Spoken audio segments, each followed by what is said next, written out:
Demo those views of the construction industry. We have the blueprint for you right here on the Leadership Voice.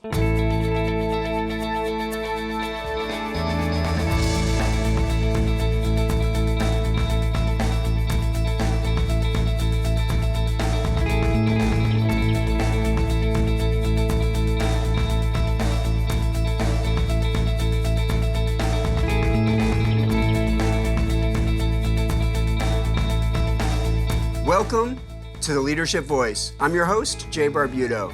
Today's show is about the new normal in the construction industry, and we have two great leaders and an engineering professor to show us the way. Joining us today is Karl Kreutizger, president of CW Driver Companies, and Charles Antis, founder and CEO of Antis Roofing and Waterproofing. We also have a leadership lesson being delivered by Dr. Deepak Sharma. But let's start things off with today's quote of the day.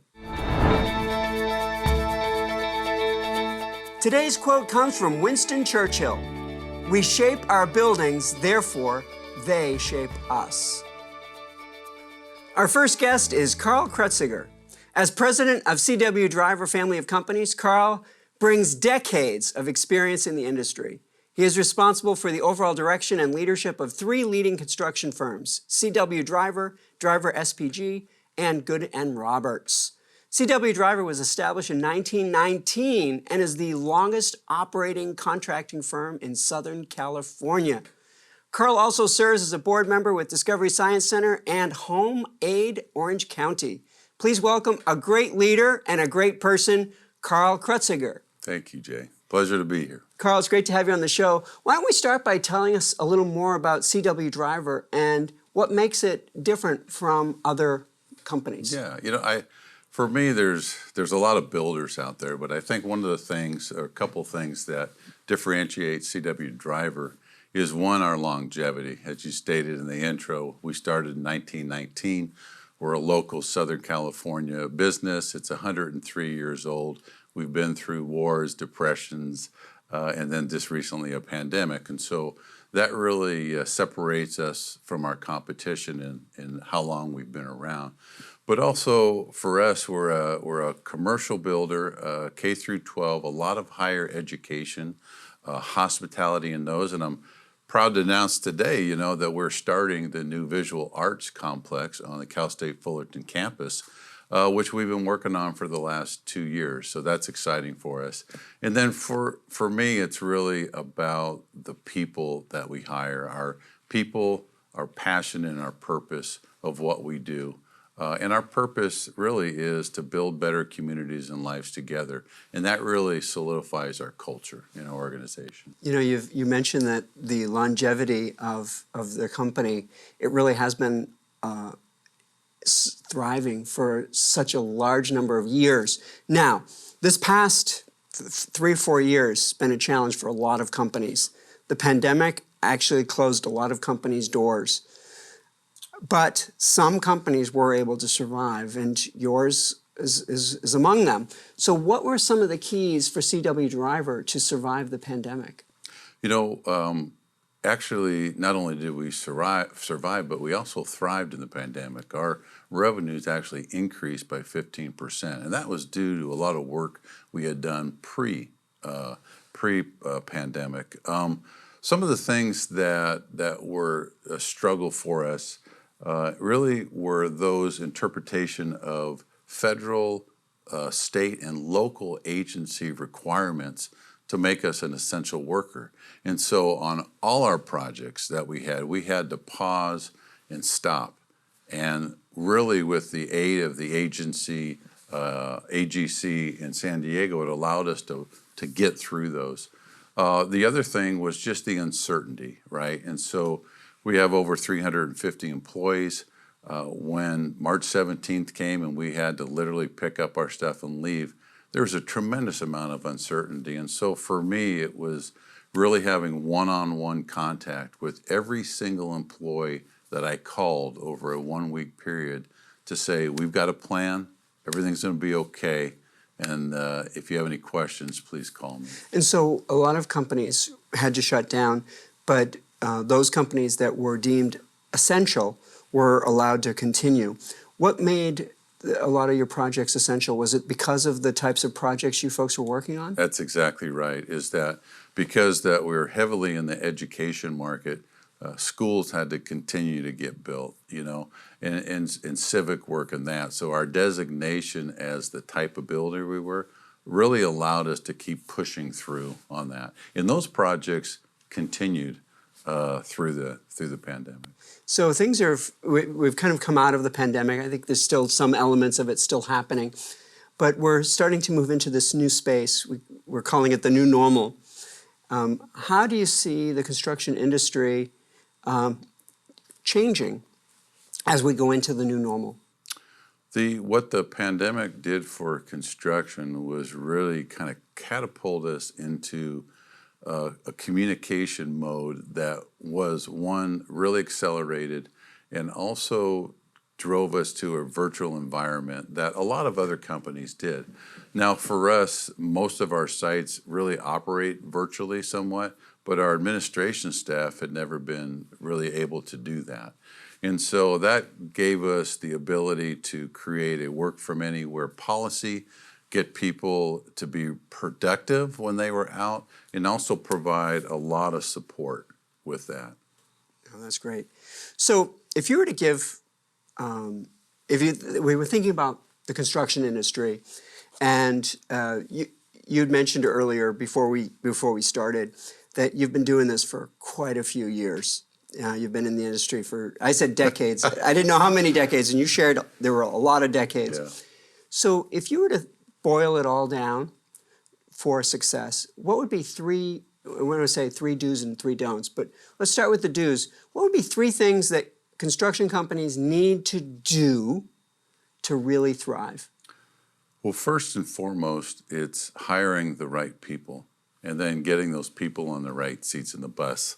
And you've heard that in the many leadership. And I think the key to our success is the individuals that we bring in. So that's really important.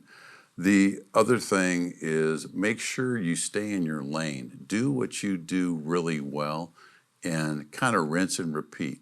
When you start venturing off, and it's kind of one of my don'ts, into other market segments that you're not familiar with, it's really becomes a liability for you if you don't do that. And you know, always deliver a gold standard of service that the client can then use you as a reference and want you to come back. And so if we focus on those 3 do's, that is what has made us successful. Some of the don'ts in our industry really revolve around, again, people. Don't hire a person just for the resume. Make sure they fit in the culture of the organization. That is very important. It's also, don't always be low bidder. If the number or the budget is the only commodity that the owner's looking for, then sometimes that's a signal that maybe this is the best job I didn't get. Because we can consistently be competitive, but you can't always be the low bidder in the organization. So, any other don'ts? Things that we should avoid if we want to succeed in this industry? I would say, you know, as I said, stay in your lane. Do the things that you're really good at. For us, our educational sector is what we're really good at. And so working with Cal States up and down the coast has been very beneficial. And so we're really experts in that field. So what advice would you give a person that is interested in developing a thriving career in the construction industry? So you're talking to somebody, maybe recent graduate, a person that's maybe they're in construction management, maybe they're an engineer, maybe whatever their background, they want to have a career in construction. What advice would you give them? You know, for me, as I said, I've been doing it about 40 years now, and you know, it's really kind of a pathway of choices that you have. Our industry is so broad with so many opportunities, whether it's architecture or structural or civil or any of the trades, and I think what you try to do as a young professional is figure out where you fit best. And I always say, you know, what's your why? What's your purpose? How do you develop the passion you want to within these, and that's really the gateway to explore and experiment with that. So I ask a lot of questions, talk to people in the industry that can mentor you or give you suggestions along the way, and then try it. And, if it doesn't work, that's okay. You can do something else in our industry. And that's what we really do, is we provide great mentorship and resources so that people can be successful in all types of our business. So you'd rather have folks that come to you open, ready to learn, ready to explore, as opposed to someone that comes in trying to convince you that they have so many answers and that they know so much. That's a great point. And I've seen this throughout the years, is that the individuals that have a great work ethic, have great communication skills, want to be part of a team, outpace those that think they have all the answers, that they might be as technical. But it's a hard business. It really is. It's a tough business, a lot of hours. But at the end of the day, when you see what you've done, you've produced, that's really your legacy there. That's what it's really all about, is I can go up and down the 405 freeway and see projects that I did when I was a young 20-year-old project manager, and then sit here today and it's still standing. That's a good sign, right? Yeah. Well, I want to thank you for joining us on this interview, and you'll stick around so that we will have our panel discussion here in just a few minutes. Absolutely. Thank you.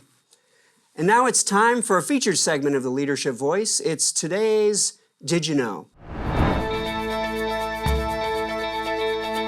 Today's Did You Know comes from GlobeNewsWire.com. The construction industry in the United States is projected to spend $1.36 trillion in 2022. For perspective, Americans spend more than $1.6 trillion on food every year. Pretty close. It's now time for our Leadership Countdown. Today's countdown comes from agc.org. The pandemic has brought along many concerns in the construction industry. So today we bring you the top 10 challenges construction companies face in 2022. Number 10, federal regulations. Number 9, state and local regulations. Number 8, other costs such as trucking, insurance, and services. Number 7, worker quality. Number 6, rising direct labor costs such as pay, benefits, and employer taxes. The number 5 top challenge California-based companies face are worker shortages. Number 4, impact of vaccination requirements on the workforce. Number 3, continuing impact of the pandemic. Number 2, supply chain disruptions for materials. And the number 1 challenge affecting the construction industry is cost of materials. Stick around, we have Charles Antis coming up next.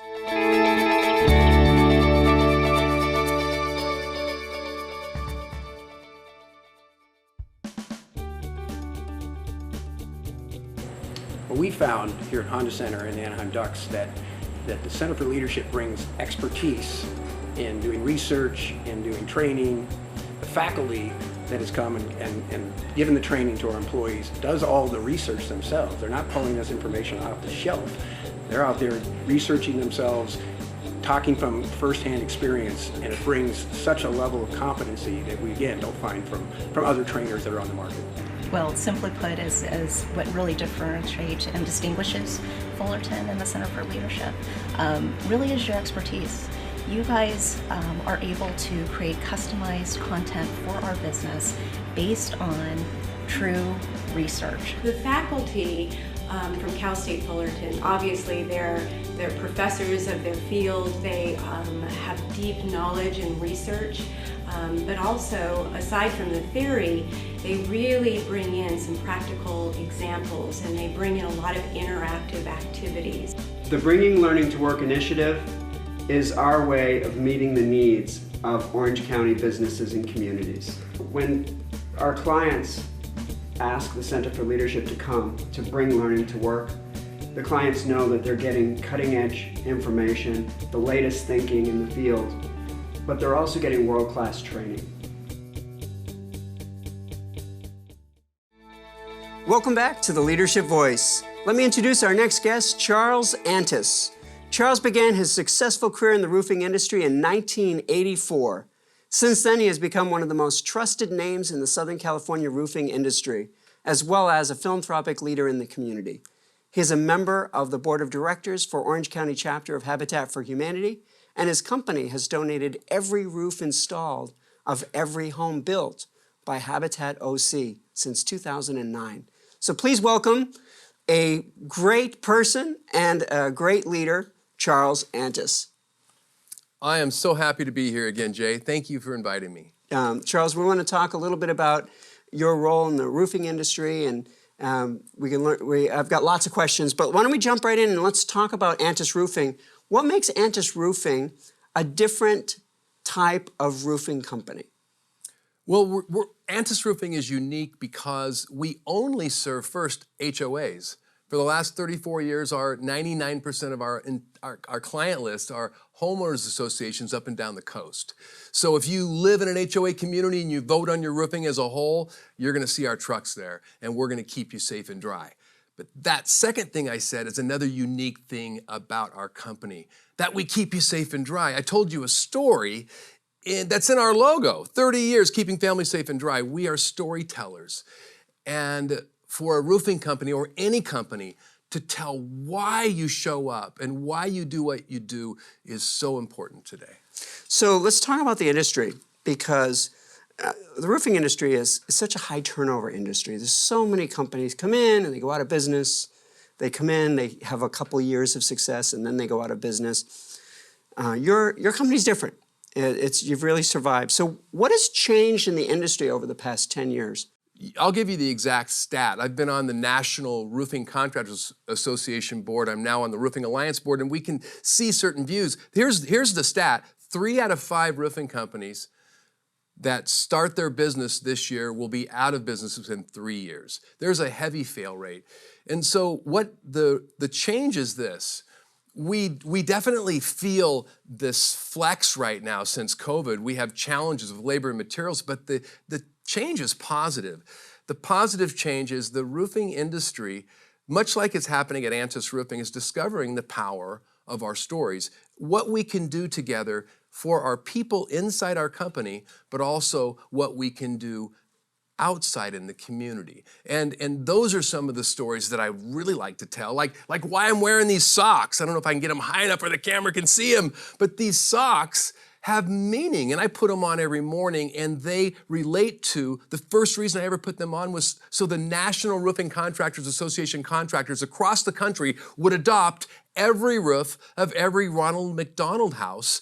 And that has happened from a band of us getting together, holding our hands, saying, what can we do? And now we're keeping kids safe and close to their families when they need it the most. And so 10 years ago, most roofing companies and roofing associations probably were not reaching out and making a difference in the community like this. Let's say 10 years ago, there was a lot of great movements. I remember when the National Roofing Contractors Association showed up after 9/11 and they rebuilt the Pentagon roof, but it wasn't happening in a big way. Today, you have over 200 companies raising their hands to say, hey, let's get in and do this together. And then you have even more companies. Like last year, we have 500 roofing pros showing up in Washington to lobby for the industry with one voice. And we also have the roofing industry gathering, this is all in the last few years, gathering together with a pro certification initiative where we're creating a standard that will lift the industry from coast to coast. So a lot of companies didn't survive the pandemic, and the industry is one that companies have trouble surviving anyway. So how did Antis Roofing and Waterproofing not only survive the pandemic, but come out of the pandemic strong and solid as always? It's worth a pause here to answer that question and tell a story.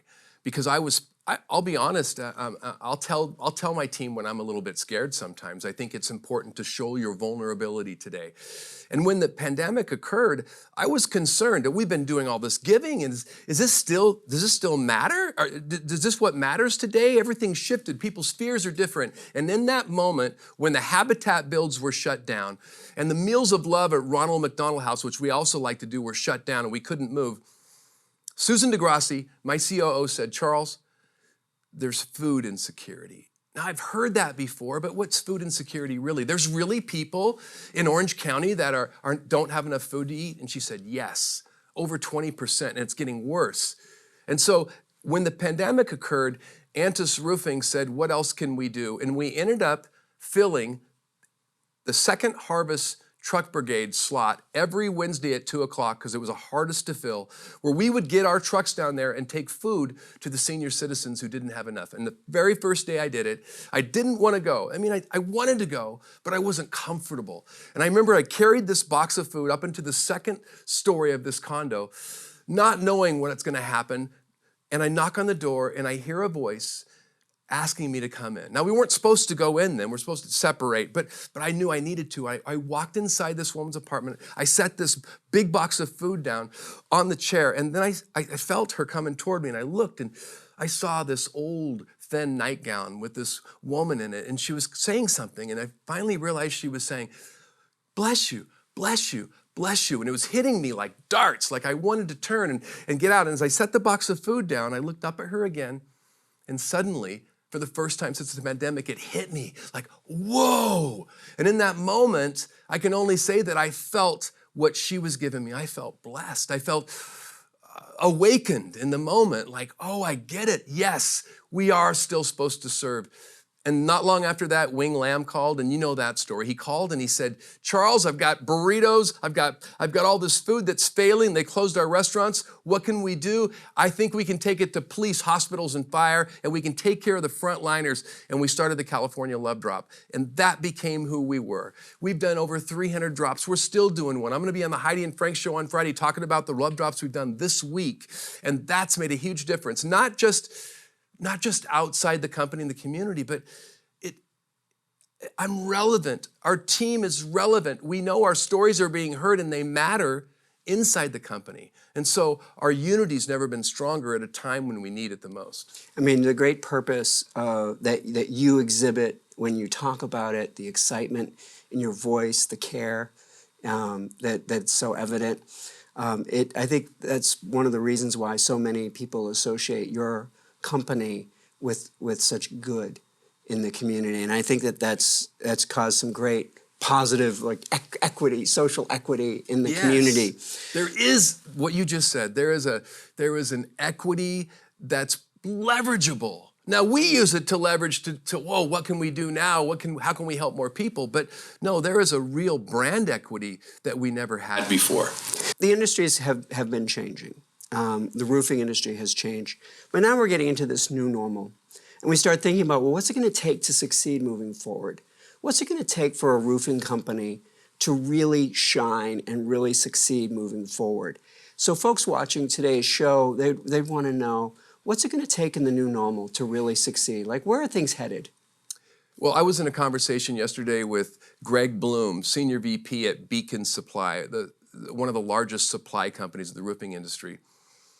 He's asked that question all the time by young contractors. Now, I'm saying this to create the focus on what we're doing.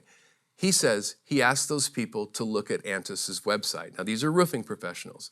And he says he doesn't even give them a lot of words. He says, watch what they do. And if you go and you look at my LinkedIn, and if you look at LinkedIn in general for Antis Roofing or any of the other platforms, you're going to see the same thing every day. You're going to see a story being told about people coming together, sometimes not likely chums, and doing great things together inside and outside of companies. And the way it makes people feel inside and outside the companies makes you, as I said before, relevant. And it makes it matter. And the more it matters, then the more you attract people to that group, whether inside or in the collective whole, and more great things are done. Yeah, that's terrific. So what advice would you give somebody that if someone came to you and said, I want to have a thriving career in the roofing industry, what advice would you give them that would help them to have a thriving career? I think the most important thing for anyone is to really know themselves. And it's difficult sometimes to know ourselves because we're just caught up in the filters of the ones we've been given. But do assessments, do like Myers-Briggs, DISC. I've done the Imperative Purpose Lab. Wow! Do assessments, emotional intelligence, find out who you are, and then get involved in the cause that fulfills you. If you don't know what it is, get involved. It'll show up, trust me. Volunteer, and then when you find that cause, join the board, but only join the board of the board leader of the CEO of the board who has really great leadership skills, and the board members who have something you want, because you will assimilate those traits of those people you hang around doing things that are changing the world. So your biggest advice to a young executive would be to understand who they are and to discover what their real purpose is, to discover their why. That's, I think, the best advice I could give. Terrific. Thanks for summarizing it so well. Absolutely, Charles. Thank you for being on the show and joining us in this interview. You're going to stick around because we're going to have a panel discussion with you and Karl here in just a few minutes. Can you make my seat a little taller when I sit next to Karl? You'll need a lot more than just a seat, Okay. but we'll see you in a minute. Thank you.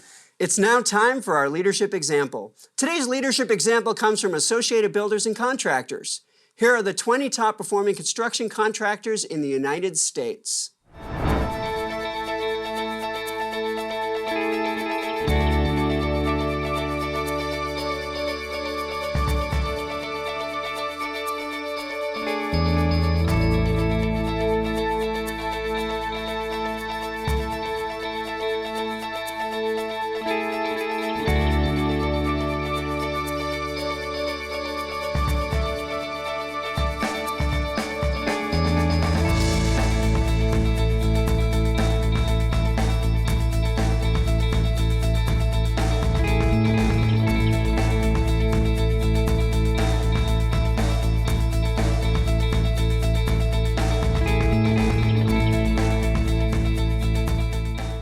It's now time for our leadership lesson. Today's leadership lesson is being delivered by Dr. Deepak Sharma.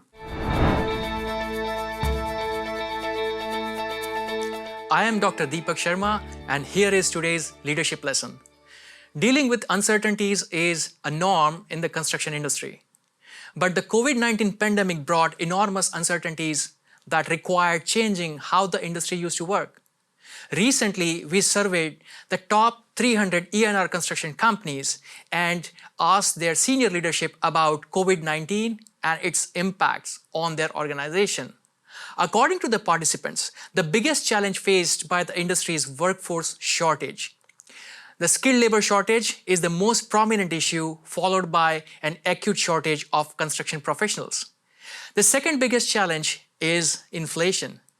The cost increase is experienced throughout the market, and as a consequence, construction costs are increasing too. Inflation is also believed to be fueled by a sudden increase in construction demand and geopolitical events. The third most significant challenge is supply chain disruption. These disruptions started during the lockdown, and the respondents believe the industry will face these disruptions for quite some time. While the industry faced challenges, it also adapted itself to the need of the hour.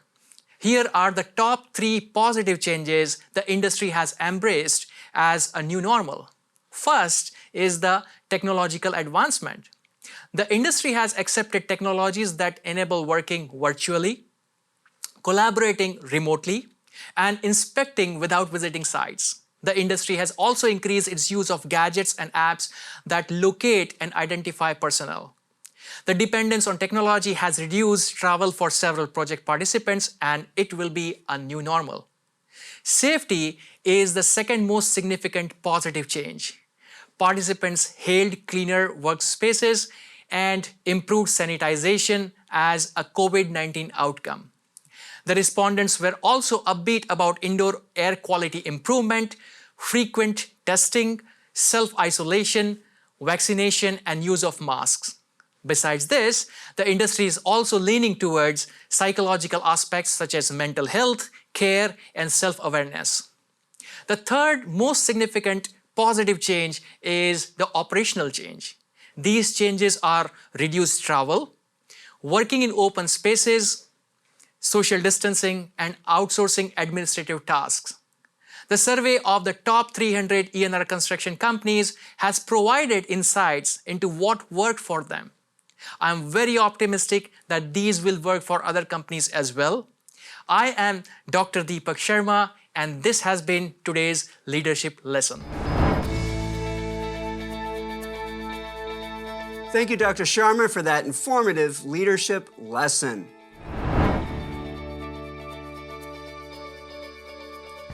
It's now time for our leadership panel. Thank you, Karl and Charles, for rejoining us so that we can talk about a few more things together. I really appreciate that. Good, no problem. All right, so the first question is about wisdom. Karl, what have you learned during your career that you wish you had learned much earlier? I think now, being, as I said, 40 years in the industry, for me, it was really understanding that your career is really a marathon and not a sprint, meaning the training you need to do to master your skills, the effort you need to put in developing relationships over time, creating successful projects is really the legacy that you leave, and that is constantly building on your reputation. And I say that our company is 103 years old, but we earn our reputation every single day by every person. And so I knew, looking out when I was younger, I didn't know how long I'd be in this industry, but it's something I really love, and I love to mentor the young people. So you never stop learning? Never. I learn something new literally every day. It is amazing. That's terrific. Now, Charles, you're going to answer the same question. What do you wish you had learned much earlier in your career? I wish somebody taught me how to communicate. I wish somebody told me how everybody hears really in stories. And I think that I used to talk and talk and talk and try to coax my team into doing it right, and talk and talk and talk and say, please buy our roofs. And finally I learned that it's only through telling real stories of what really happened, where someone can assimilate my real experience with their real experience. Suddenly then I was heard. And then we were able to move the dial. So the power of stories and the power of storytelling. That's terrific. So the second question, Charles will answer first. And the second question is about mistakes. So Charles, what mistake have you made, and what did you learn from it, and how did it make you a better leader? Well, I think really I've roofed the wrong house. You know, I've put on the wrong roof. I had to roof it up. But those aren't the mistakes that really matter. It's the mistakes with people. And it's like, I think that I heard you guys talking about it earlier, talking about that employee that comes in and knows everything. Well, you know, I think that in some ways I used to be the CEO that knew everything. And I think that the real power, the real discovery for me is not knowing is closest to finding yourself as you can get. The moment I know things, I shut out everything. I was not a good leader when I knew everything. But today, I do believe I know. I make my case, but then I've developed the ability to hear that alternate view. And on most days, I can grab it as equal to my own. That's a gift that I wish everyone could receive. Thank you, Charles. So Karl, you're going to get a chance to answer the same question. What mistake did you make that you've really learned from, and it's helped make you a better leader? It really dovetails on the end of your story there is, letting other people give their input. I think one of the critical mistakes I made in developing our culture of our company is I made decisions unilaterally, meaning I was the only one making them, and then I would tell people where we're doing or what we're doing. And I think out of that, not getting consensus of the group was really what was apparent. And so whenever there's a major decision or something, I always get the feedback from others before we really employ that or do that. And I think that is what keeps our executive group and our people close together, because everyone's got a voice. Ultimately, we've got to make a decision. But by getting everyone together, then you have a pathway to success. And so that's actually an important lesson. I would say an important mistake, but that's an important lesson that you learned, because so many people walk down that path of just making decisions, and then the implementation of those decisions by other people ends up falling short of expectations. But when you start involving people, they start becoming more committed, and you'll see a much better implementation of the ideas. So, two great mistakes that we learned from. So now is a great time of the show. It's time for the final word. This is when each of you get to share your final words of wisdom for our audience. And Karl, you'll get to go first. All right. Well, as I contemplate again my career, I think one of the things that I really want people to understand is to be patient when they're going through their career and the things that they have to do. As a young person up and coming, I always wanted to get to a next level very quickly, be promoted. But over time, the things that my mentor and my boss did was really keep me at a level until I was ready to go to the next level, meaning that the foundation that was being built during that time was really good to support where I was going to be in the future. And so don't get so anxious about being promoted or doing the next thing. Focus on what you're doing, do really, really well, and then gravitate to the next level that you can do. I love that. You know, a lot of people, when they think of growing too fast, they think of companies that grew too fast. In a way, sometimes individuals can grow too fast in terms of levels. They can move up too quickly, and they're not actually ready for that heightened responsibilities. So I think that's a great final word. Charles, it's time for you to give our audience your final word.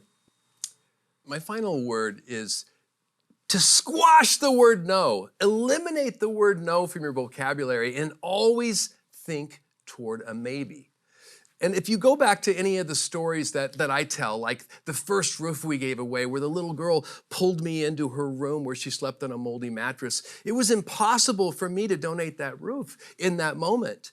But I thought maybe it just needs a patch, and maybe I can patch it, and that maybe accessed so much more. And so what I've learned is this: yes, saying yes to something when it comes to you is sometimes not even wise, because there needs to be vetting. But if you think maybe, like Karl, you and I we're thinking maybe right now on the Orange County Rescue Mission project. You and I were in a conversation. We're both in different parts of this huge development for over 150 homeless people in Orange County.